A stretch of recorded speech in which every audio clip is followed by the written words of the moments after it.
Hello and welcome back to my channel. Today we're talking about what to do if somebody doesn't text you back, which is not fun to experience, but I'm pretty sure that most people who've ever put themselves out there have experienced this or even been that person that hasn't texted back. The first thing that I want people to generally do, and this is quite a generalized video because each text messaging interaction will be different and each reason will be different and each response will be slightly different. But the first thing that I recommend that people generally do is to slow down how quickly you leap into action or leap into creating stories in your own mind. Look at it from a factual angle and say, what could actually realistically be going on here? What are other reasons, other perhaps more positive reasons why someone might not be responding?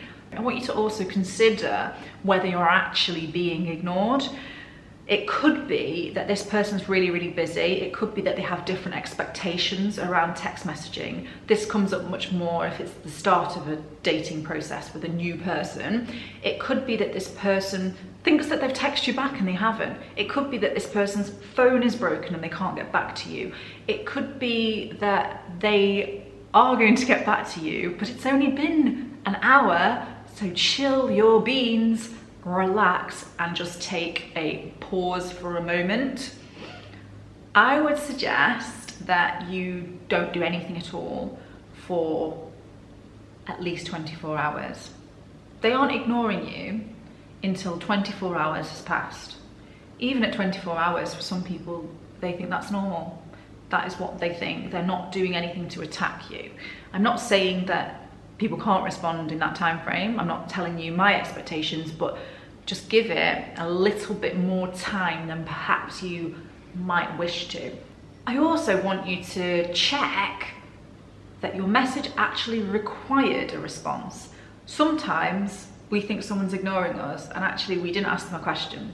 The conversations just died down and died out, and it was a good moment for them to probably just get distracted by life or something that's going on and then not go back to the phone or to look at that interaction.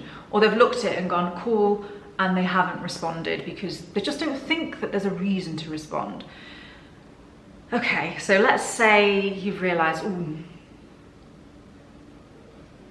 I'm jumping to conclusions and they're not actually potentially ignoring me. If you're in that spot, my suggestion would be to give it a couple of days, come back to it and reignite the conversation with an open-ended, fun question. Check in to see what's the best thing that's happened to them that week, or you might pick up on something that's happened within the interaction earlier on. It'll be very specific to you and that other person. Don't bring up the why have you not messaged me thing, especially if it's really early on, because if we leap to a mindset of negativity and then we present that to the other person, that says a lot about you and it might actually put them off a bit. So what's an example of that? Have I annoyed you? Or hi, I'm guessing that your lack of response means that you're no longer interested.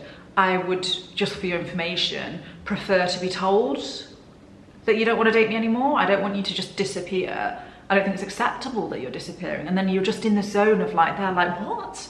Who is this maniac? Why are they being so over the top about this? So just tone down the drama. I say this, and it's not like I've never done this, like I've 100% been really dramatic.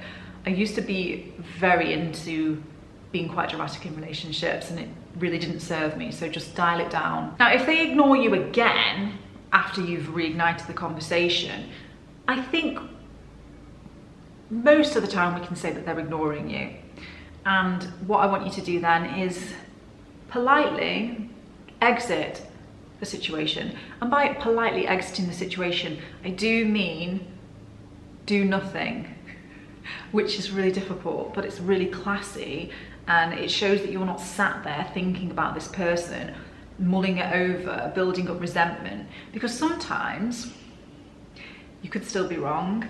but also it reflects badly on you if you then go into this telling them off mode. Gives them opportunity to say, well, I don't want to date you, you seem really dramatic and you just proved this to me, which kind of like is a little bit gaslighty, I feel. But that's definitely happened to me before, where a guy has done things that aren't acceptable, I've called it out, and then they've gone to me to say I'm weird. It's like, I'm reacting off what you're doing, I'm not just completely making it up. So even if you know that they're in the wrong, I would say that the smarter move would be to just exit. It means that you're not creating drama for yourself, and the longer that you mull over this stuff, the more likely it is that you will feel negative about moving forward with other people as well. My other scenario that I've got for today is if this person, you have actually asked a question and they've ignored it, and you're sure that they are just ignoring you from the get-go. In this spot, I would be reluctant to text again. This is because they're giving you feedback by not responding to your quite direct question. And it's on them to pick up the ball and come back to you. And if they're interested in you, they ought to do that. Now, there is a little bit of a caveat to this one, in that sometimes women won't do that because some women think that men have to chase them and work really, really, really hard. I don't agree with that. I don't agree that men should have to continuously chase women, because it's confusing, and it also means that men then start to accidentally harass women. So if you've sent one message and it's a question, and then you think, oh, I really want to send one more, just do not ever go to the third. Generally don't go to the second if you've asked a question, but certainly don't send 3 messages with no response. I know people who just sporadically will message women lovely messages, or just like a link to a video or just something. They just send something out, and then the woman doesn't respond, and they don't do anything nasty, but then again in a few weeks time they'll do it again. It's like this kind of behavior makes you look quite low value, and like you're not really valuing your own time, that you're just talking to someone who's not talking back. So definitely nip that particular type of behavior in the bud. Final thing that I'd quite like you to reflect upon is whether or not this relationship feels remotely equal or even. Have a think about whether this has happened before with this person, and whether it's always you that reignites the conversation, that's doing all of the chasing, that's asking all of the questions. How much are you getting back from this person, and is that amount good enough for you?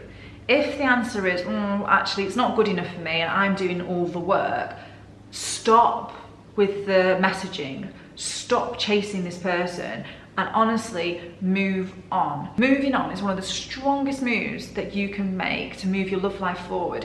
If somebody was actually interested in you, you wouldn't have to constantly keep going back and reigniting the conversation with them. So don't get into the habit of being that person that pursues and chases and texts more. Clock it and stop it. Thank you very much for watching today. If you've enjoyed this video, please don't forget to like, comment and subscribe to my channel. If you want to know a bit more about how I work with my clients, feel very welcome to head on over to my website. You can also find me on Instagram at Blears. Thank you. Bye-bye.